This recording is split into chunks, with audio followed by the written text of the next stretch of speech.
I'm resident of Colorwood for YouTube, Joel Oh, okay. Shades. This is Alan Gallant. That's my buddy Patrick McCray, who just abruptly left. How's your buddy?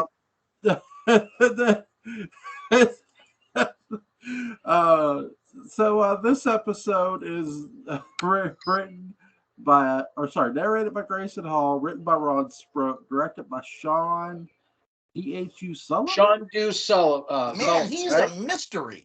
Yeah, I think it's Jack Sullivan, but I'm not sure. It might be actually somebody else that was having union snafus or something.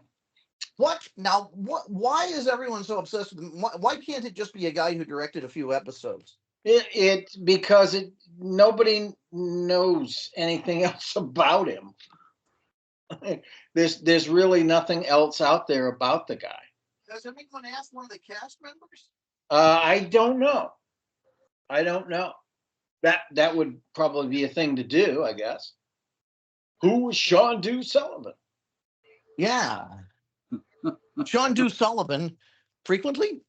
Anyway. Yes. Oh, every day. Oh my God. That's why I don't work there a few days. It's just Well, Jonathan Frid is as Barnabas is in this episode. Grayson Hall, Dr. Julie Hoffman. Roger Davis is here and Jeff Clark. So somebody needs to get a hold of Roger Davis and ask him about the director. there you go. Humphrey Allen. I could, I guess. Nice. As Nicholas Blair, Don Briscoe as Tom Jennings. First episode for Don. Yep, very first one. The handyman, Don Briscoe. Yes, handyman Tom Jennings. That's Julie. I gotta go help her. Okay. We'll get started here a little bit. How about that Don Briscoe? How about that Don Briscoe? He's great. What is it that makes? I'm sorry. You go on. You're the advocate. I want to do a plug for my first episode of Colin's Pot After Dark, which covers this episode in a unique way. It covers the sound cues, particularly the music cues. Okay. Because I have the acetates that were used in the episode. Really? So yeah, and so that all but the opening theme or the closing theme. The opening theme was actually on the film of the opening. So for those who are not savvy showbiz insiders, what does have the acetates mean? Acetate is like a record, like a vinyl record, only it's not made out of vinyl. It's not made out of acetate either. It is lacquer on an aluminum platter. And the reason it's done with lacquer is because instead of pressing the recording, it is cut on a lathe.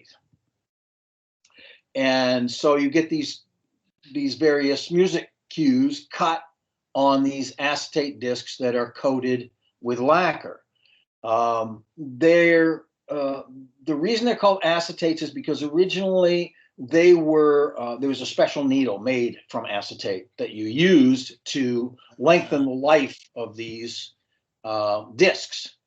And these discs were by and large not made for acetate. They were made for regular needles. They were more durable than your average acetate because what they probably had in the studio was like a DJ setup with regular tone arms, regular needles.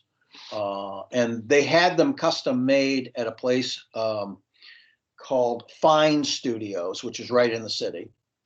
So during a taping of Dark Shadows, there was someone there. Do we know who it was who put? Well, Sybil Weinberger was in charge of the music and the choices of the music, and she had audio techs that she would cue up in the same way that you would cue the actors and block the actors. She would have to, write out stuff and discuss how the various sound cues had to be inserted and when they were inserted into the show. Interestingly, the actors did not hear any of this. No, any critical sound cues they had to be cued by a stage manager or something. Here, the wolf howl A is happening, sting or something like that. Yeah. give them a hand signal or whatever from off camera. So that the first episode of my podcast kind of covers all of that stuff for anybody that might be interested. Yeah. Yes. With this episode, man, Nicholas Blair he tries to stop Tom from entering the coffin area, as if you will, the basement, if you will. He's unsuccessful, very much so. And Nicholas is sort of like, well, I didn't mean for it to start with you, Tom, but the terror had to start somewhere. Right. So it does. Barnabas, who was in the woods with Roger Davis's character. I'm a floating head. Yes, you're a floating head. Yes. Yeah. I like that. Hi, Julie. Hi. But yeah, Patrick talked it. Hi. Yeah, it's really interesting because we were talking about the dialogue between Julie and Barnabas, and yeah, the dialogue is a bit weird in this. You But don't need to talk about the dialogue between me and Barnabas. Yeah. There you go. That's X-rated. you keep that off of your channel. Yeah.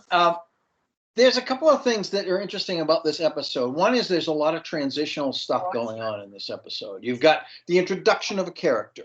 You've got the revelation that Angelique is a vampire, sort of obliquely, but it's there. You have the idea that Barnabas's past is coming back to haunt him. The dogs are howling. He's flipping out. You've got this whole thing, and Tom provides the catalyst for a lot of what happens in the episode beyond that. And through all of this, you have the damsel in distress who's been kidnapped for nefarious purposes, mostly to further the storyline of make Adam a mate. So that's going on too. There's a great deal happening in this episode, all at the same time. It's kind of one of those keystone episodes for the furtherance of several storylines. I think of an episode like that. I always think of The Art of Jack Davis and those Mad Magazine covers where everyone's chasing each other around and all this activity, but you see it all at once. Yes, yeah, it's true. And it's pretty well done here. I mean, everything is still pretty clear, even though a lot is happening. Same thing in the Jack Davis thing. You have time to sort of look it over and figure out what's going on. Yes. Also true of some of the Jaffe's work too.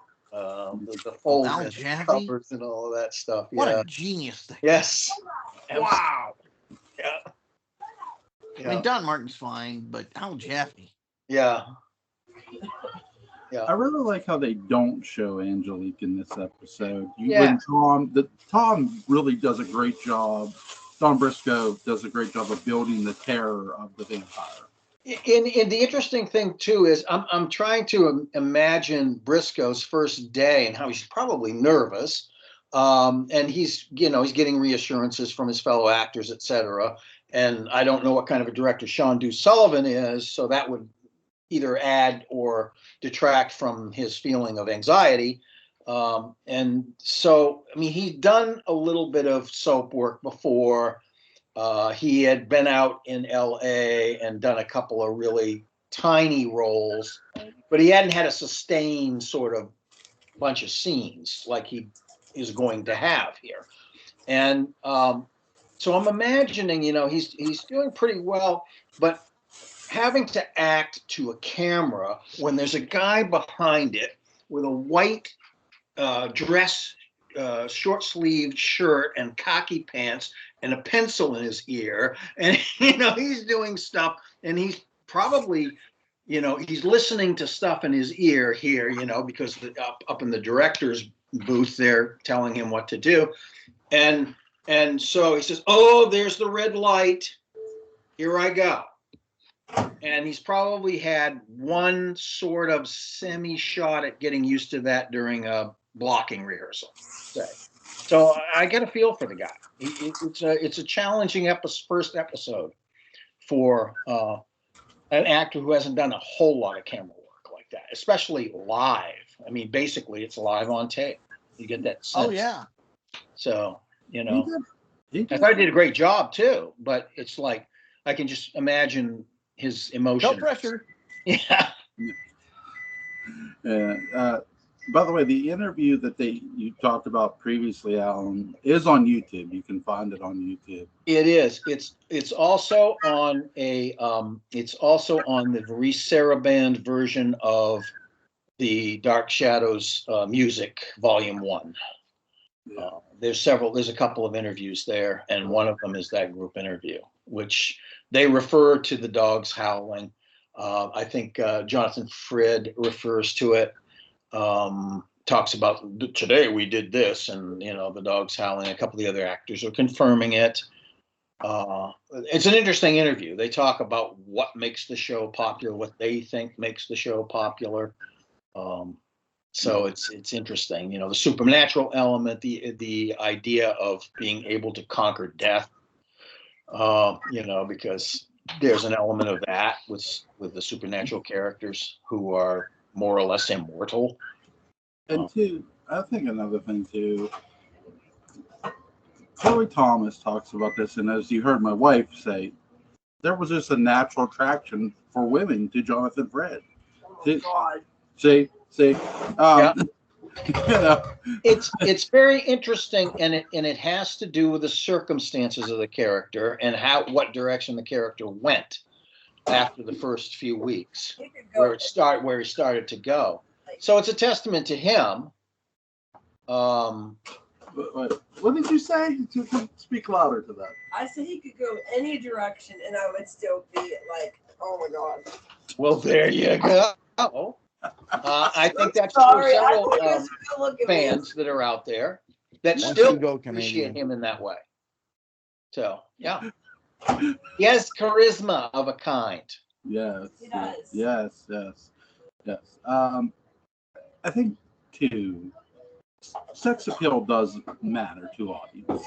Mhm. Jonathan had it. Well, I think- Jewel, you have learned that over the past few years of your podcasts. That's right. All those fan letters.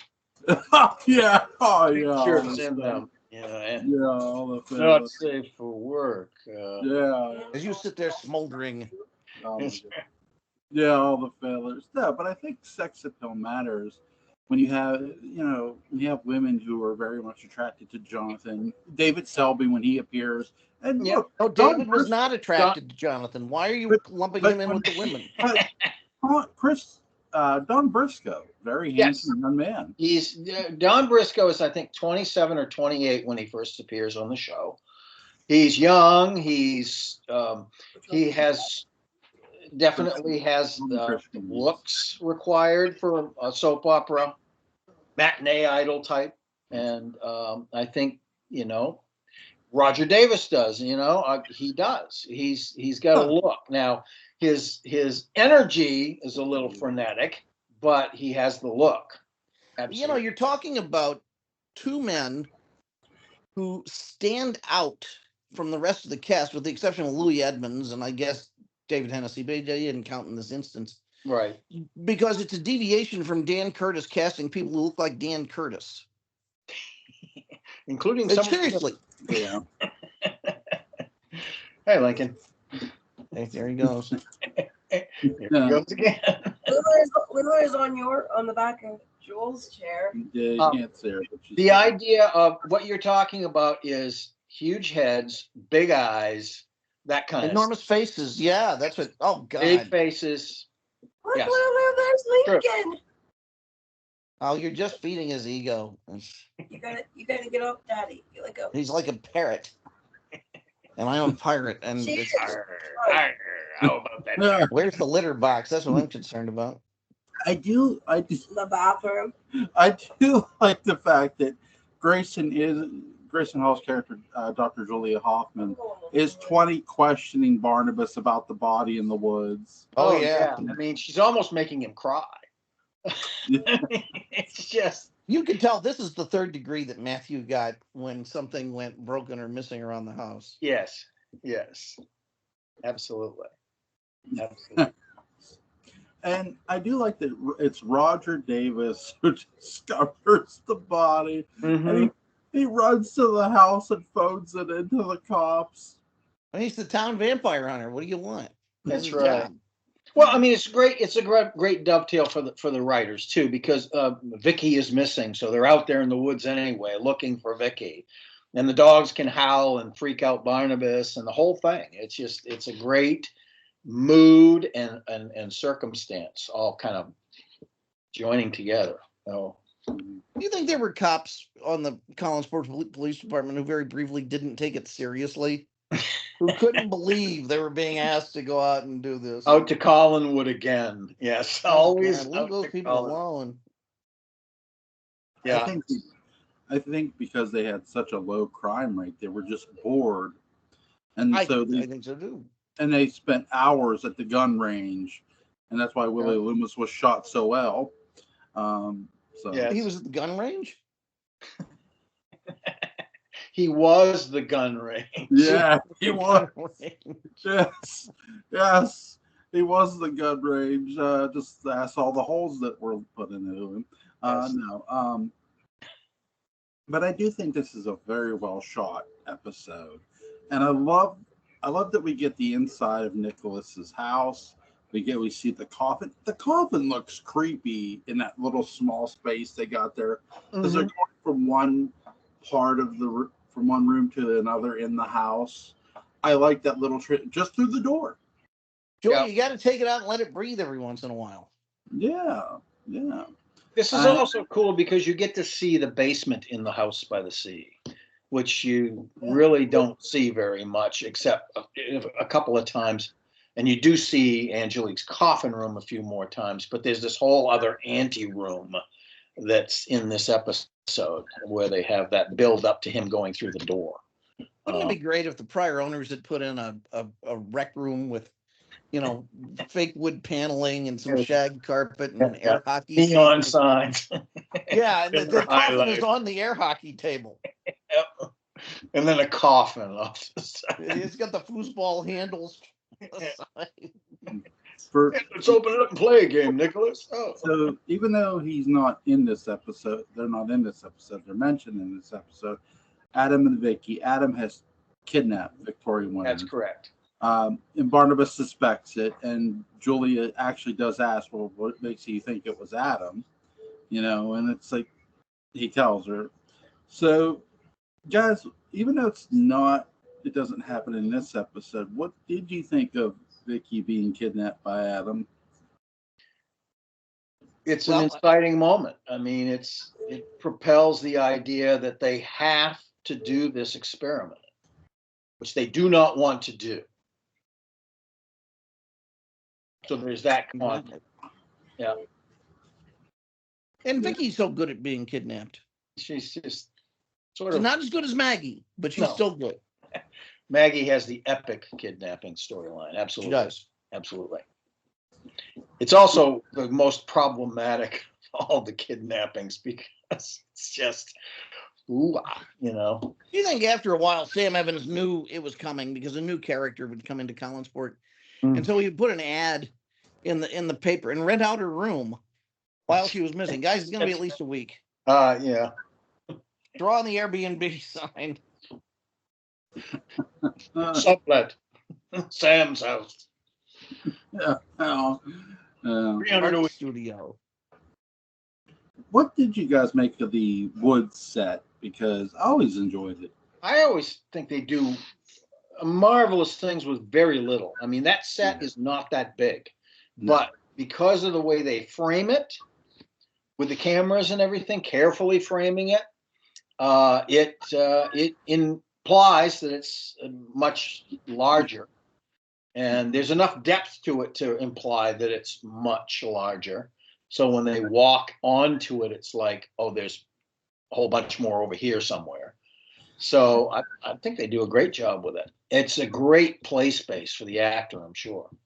And the way they shoot it, too, they never make it look small like a set. They never make the set look small. They make the characters look like they belong in that space. Yep.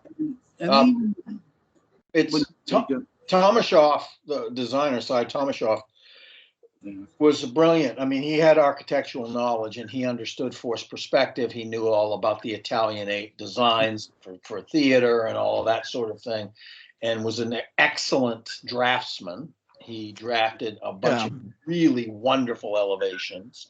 There's not a lot of art directors build from them today if you wanted to. Yeah. That detailed. So, yeah. And they do a really good job going from inside Nicholas's to outside to then back inside of Collinwood. And Jonathan sitting down, like, where am I? Why am I here? Like the foyer, yeah. Yeah, like really, really good. Nice variety of environments in this episode. Yeah. And because they had the 3-camera system, they were able to really sort of transition like that. Mm-hmm. It was really, really good.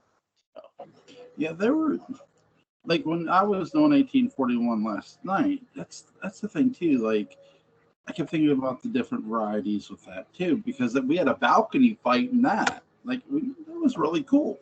Yes, very cool. And the perspective of that, looking, kind of looking up and seeing, that happening, giving it some feeling of elevation, height, if you will. So they knew what they were doing. I think it was Nick Besink, who was a videographer on the show. I think he was the head videographer for a while in 1970. Talked about how they were trying to shoot it like you'd shoot a film. Yeah. In terms of the camera work. So they were definitely into that sort of thing. Yeah. What's you guys' favorite scene in this episode? Do you got one?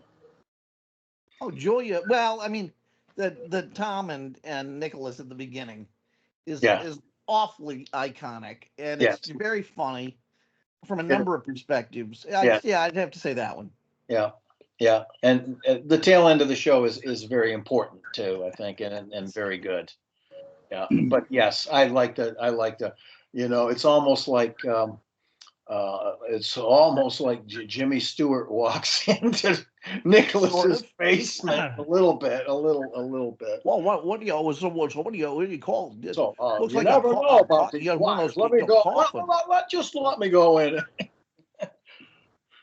What does it look like? It's a coffin. It's a coffin. You'll put people in it. I mean, it's... And the thing that's really that I think is kind of amusing about it, but also kind of cool, is Briscoe has to deal with sound cues that are depicting his thought process. Yes. And this is like a first episode. What am I doing? Okay. Here's the assistant telling me, okay, now I react. Okay. Ooh. I would have thrown in a foghorn sound effect in that case. Yeah. It's amazing. My favorite scene is when Roger finds Tom's body. It's very slasher moment in a way. Like, he's just sitting there up against the tree. Yeah, and he touches him and he falls over. It's classic. I mean, it's a classic sort of thing. It is. It's pretty cool. And it's funny too, because it's like, dude. And I guess Dawn couldn't scream very well, so they took the sound cue that they had of the woman screaming that they used a lot, and they slowed it down to try to make it more masculine. It's even weirder. Yeah, it was. It was a little. It sounded like a man. That was the burp and hiccup, I think, of the episode. Technically, yeah. It sounded like a man, though. You've said that many times, standing over a victim. That's right.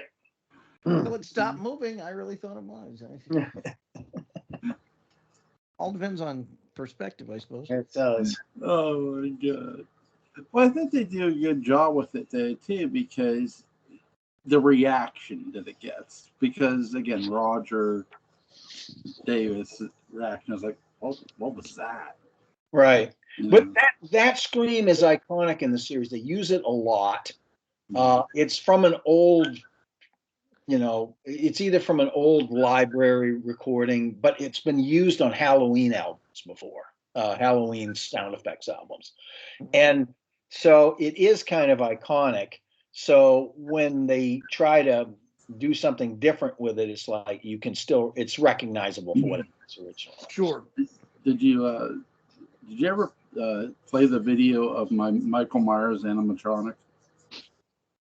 Oh no, I've heard about it. I haven't seen it. Yeah, I'll send it to you. Somebody does scream, and it's my daughter screaming. It's very Really? Yeah, very good scream.